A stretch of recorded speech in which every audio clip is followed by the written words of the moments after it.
Hey, what's up guys? It's Nathan here, and today I want to show you the secret to making an 808 kick.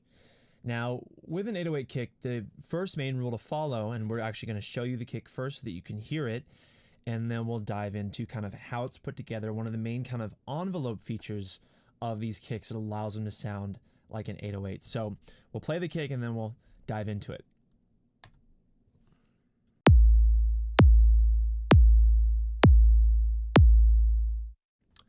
So pretty cool. Now let's open this up in Bazzism here. Now the first thing to understand about an 808 long tail kick is that it has a long tail, has a long decay to it, but the secret is that you want to have the tail decay out in a very somewhat linear and slightly exponential or logarithmic curve. And all that means is that the curve is slightly kind of curved as opposed to a straight line. But the reason that this makes 808 kicks sound really good is because as the bass tapers out, it gives our ears this kind of dynamic difference. It's really pleasing to hear that, because if you have a bass always sustaining, unless it's a foundational element of your track and there's dynamic elements sitting on top of it, with a kick like this you typically want to have it decay out because the dynamic changes in the sound are very pleasing to hear. Now let me tell you the thing that's going to ruin your kick, because after you've done the decay, what's going to ruin your 808 sound typically, unless you're doing like kind of big room house, is if you go and you try to distort like the tail of it. What really makes the kick sound smooth on bigger systems is the fact that it's just a pure sine wave. So let me show you what I'm talking about. We're going to pull up Combinat and we're just going to distort the low end of it, and you'll hear something that's more like a kind of like big room house sound. Wrong frequency, just the low end. And we'll play that for you.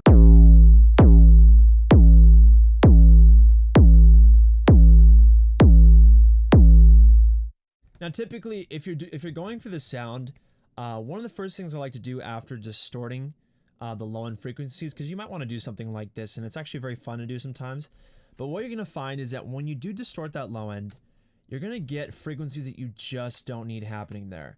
And so you can actually clean it up with just a really quick notch. And so what we're going to do is we're going to find that frequency and we're just going to move it. We're just going to remove it from the sound. It's going to create a clear sounding kick.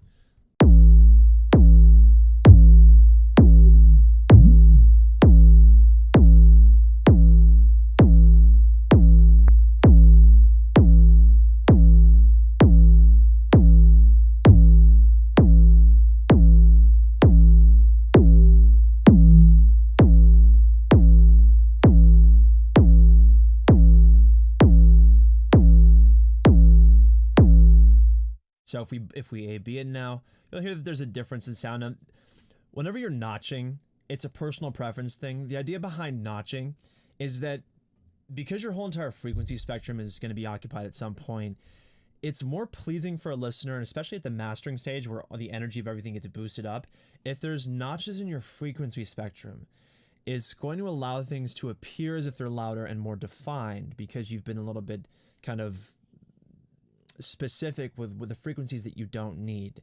And people aren't going to notice these frequencies being cut. People don't notice notches. They only hear what's already there.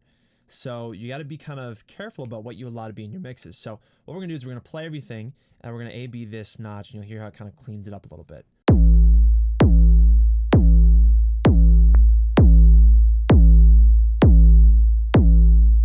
And then obviously you might high pass it because that creates a more punchy kick if you just remove those sub frequencies you don't need.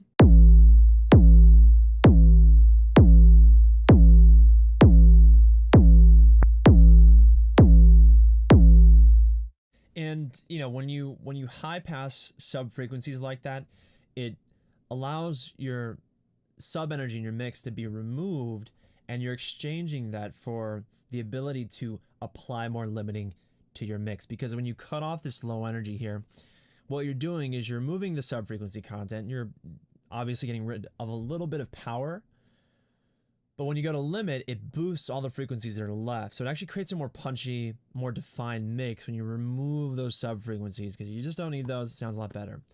So that's an 808 in a nutshell. Let me show you some other things about an 808. There's a lot of different ways you can engineer an 808. It can have more of a click to it.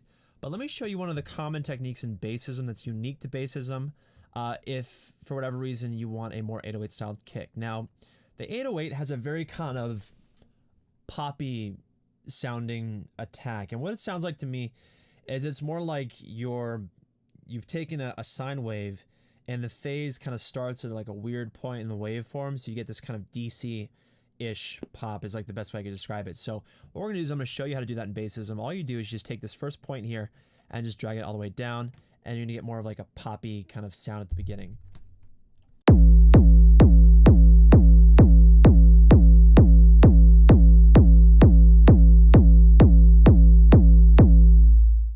So it's pretty cool. If you couple that with a higher F start point, you'll notice a lot more.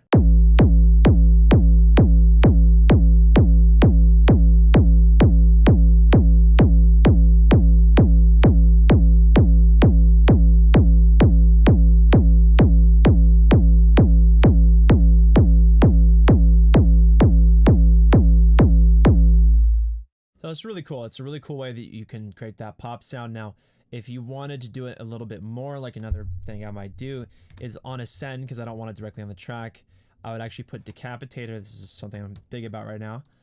And I would just distort that top end with it by just turning the low cut up, just setting the distortion all the way up, and then we'll just kind of layer that in. This is called the send layer. It's one of my biggest layering strategies or techniques I use. It's really useful. You should try it.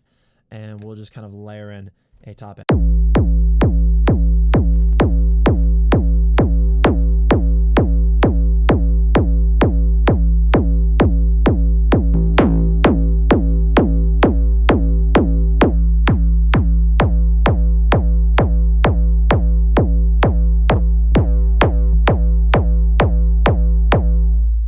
And once I've got that, I like to turn the volume all the way down and then just gradually bring it up until I feel it's adding the color. Now, when you're doing this kind of like adding a top layer to your kick, for me personally, I don't see the point in doing top layer engineering until I've already got a bunch of other elements of my tracks happening. And that's just because there's no point to figure out how punchy you want your kick until you know what definition you need in that top end, and you're not going to know the definition that you want in your top end until you have a bunch of other elements for it to play against. So that's just something to keep in mind. So we're going to mix it in and we'll find what we like just with this kind of basic setup here.